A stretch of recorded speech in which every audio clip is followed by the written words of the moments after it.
லூக்கா 17ஆம் அதிகாரம். பின்பு அவர் தம்முடைய சீஷர்களை நோக்கி, இடறல்கள் வராமல் போவது கூடாத காரியம்.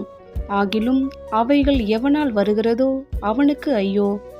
அவன் இந்த சிறுவரில் ஒருவனுக்கு இடர் உண்டாக்குகிறதை பார்க்கிலும் அவனுடைய கழுத்தில் ஏந்திரக்கல் கட்டப்பட்டு அவன் சமுத்திரத்தில் தள்ளுண்டு போவது அவனுக்கு நலமாயிருக்கும். உங்களை குறித்து எச்சரிக்கையாயிருங்கள். உன் சகோதரன் உனக்கு விரோதமாய் குற்றம் செய்தால் அவனை கடிந்து கொள். அவன் மனஸ்தாபப்பட்டால் அவனுக்கு மன்னிப்பாயாக. அவன் ஒரு நாளில் 7 தரம் உனக்கு விரோதமாய் குற்றம் செய்து 7 தரமும் உன்னிடத்தில் வந்து நான் மனஸ்தாபப்படுகிறேன் என்று சொன்னால் அவனுக்கு மன்னிப்பாயாக என்றார். அப்பொழுது அப்போஸ்தலர் கர்த்தரை நோக்கி, எங்கள் விசுவாசத்தை வர்த்திக்க பண்ண வேண்டும் என்றார்கள். அதற்கு கர்த்தர், கடுகு விதையளவு விசுவாசம் உங்களுக்கு உண்டாயிருந்தால் நீங்கள் இந்த காட்டத்தி மரத்தை நோக்கி, நீ வேரோடே பிடுங்கொண்டு கடலிலே நடப்படுவாயாக என்று சொல்ல அது உங்களுக்கு கீழ்ப்படியும். உங்களில் ஒருவனுடைய ஊழியக்காரன் உழுது அல்லது மந்தை மேய்த்து வயலிலிருந்து வரும்போது எஜமான் அவனை நோக்கி, நீ முன்பு போய் சாப்பிட்டு வா என்று அவனுக்கு சொல்வானோ? நீ எனக்கு சாப்பாடு ஆயத்தம் பண்ணி அறை கட்டிக்கொண்டு நான் போஜனபானம் பண்ணுமளவும் எனக்கு ஊழியம் செய். அதற்கு பின் நீ புசித்து குடிக்கலாம் என்று அவனுக்கு சொல்வான் அல்லவா? தான் கட்டளிட்டவைகளை அந்த வேலைக்காரன் செய்ததற்காக அவனுக்கு உபச்சாரம் செய்வானோ? அப்படி செய்ய மாட்டானே. அப்படியே நீங்களும் உங்களுக்கு கட்டளையிடப்பட்ட யாவற்றையும் செய்த பின்பு, நாங்கள் அப்பிரயோஜனமான ஊழியக்காரர், செய்ய வேண்டிய கட்டளையை மாத்திரம் செய்தோம் என்று சொல்லுங்கள் என்றார். பின்பு அவர் எருசலேமுக்கு பிரயாணம் பண்ணுகையில் அவர் சமாரியா கலிலேயா என்னும் நாடுகளின் வழியாக நடந்து போனார். அவர் ஒரு கிராமத்தில் பிரவேசித்தபோது குஷ்டரோகமுள்ள மனுஷர் 10 பேர் அவருக்கு எதிராக வந்து தூரத்திலே நின்று, இயேசு ஐயரே, எங்களுக்கு இரங்கும் என்று சத்தமிட்டார்கள். அவர்களை அவர் பார்த்து, நீங்கள் போய் ஆசாரியர்களுக்கு உங்களை காண்பியுங்கள் என்றார். அந்தபடி அவர்கள் போகையில் சுத்தமானார்கள். அவர்களில் ஒருவன் தான் ஆரோக்கியமானதைக் கண்டு திரும்பி வந்து உரத்த சத்தத்தோடே தேவனை மகிமைப்படுத்தி அவருடைய பாதத்தருகே முகங்குப்புற விழுந்து அவருக்கு ஸ்தோத்திரம் செலுத்தினான். அவன் சமாரியனா இருந்தான். அப்பொழுது இயேசு, சுத்தமானவர்கள் 10 பேர் அல்லவா?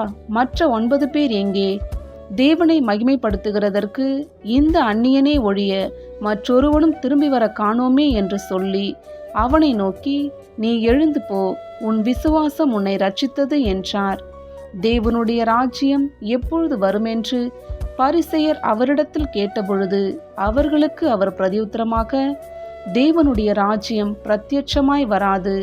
இதோ இங்கே என்றும் அதோ அங்கே என்றும் சொல்லப்படுகிறதற்கும் ஏதுவிராது. இதோ தேவனுடைய ராஜ்யம் உங்களுக்குள் இருக்கிறதே என்றார். பின்பு அவர் சீஷர்களை நோக்கி, மனுஷகுமாரனுடைய நாட்களில் ஒன்றை காண வேண்டுமென்று நீங்கள் ஆசைப்படும் காலம் வரும், ஆனாலும் அதை காண மாட்டீர்கள். இதோ இங்கே என்றும் அதோ அங்கே என்றும் சிலர் உங்களிடத்தில் சொல்லுவார்கள். நீங்களோ போகாமலும் பின் தொடராமலும் இருங்கள். மின்னல் வானத்தில் ஒரு திசையில் தோன்றி மறுதிசை வரைக்கும் பிரகாசிக்கிறது போல மனுஷகுமாரனும் தம்முடைய நாளிலே தோன்றுவார். அதற்கு முன்பு அவர் அநேகம் பாடுபட்டு இந்த சந்ததியினால் ஆகாதவன் என்று தள்ளப்பட வேண்டியதாயிருக்கிறது. நோவாவின் நாட்களில் நடந்தது போல மனுஷகுமாரனுடைய நாட்களிலும் நடக்கும். நோவா பேழைக்குள் பிரவேசித்த நாள் வரைக்கும் ஜனங்கள் புசித்து குடித்தார்கள், பெண் கொண்டு கொடுத்தார்கள். ஜலப்பிரளயம் வந்து எல்லாரையும் அழித்து போட்டது. லோத்தினுடைய நாட்களில் நடந்தது போலவும் நடக்கும். ஜனங்கள் புசித்தார்கள், குடித்தார்கள், கொண்டார்கள், விற்றார்கள், நட்டார்கள், கட்டினார்கள்.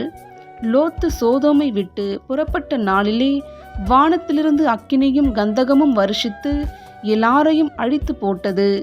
மனுஷகுமாரன் வெளிப்படும் நாளிலும் அப்படியே நடக்கும். அந்த நாளிலே வீட்டின் மேல் இருப்பவன் வீட்டிலுள்ள தன் பண்டங்களை எடுத்து கொண்டு போக இறங்காமல் இருக்க கடவன். அப்படியே வயலில் இருக்கிறவன் பின்னிட்டு திரும்பாமலும் இருக்க கடவன்.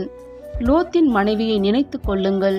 தன் ஜீவனை ரட்சிக்க வகை தேடுகிறவன் அதை இழந்து போவான். இழந்து போகிறவன் அதை உயிர்ப்பித்து கொள்ளுவான்.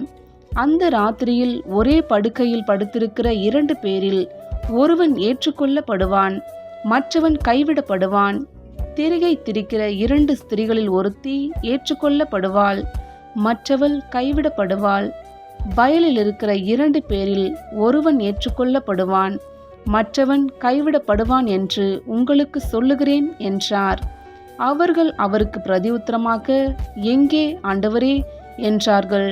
அதற்கு அவர், பிணம் எங்கேயோ அங்கே கழுகுகள் வந்து கூடும் என்றார்.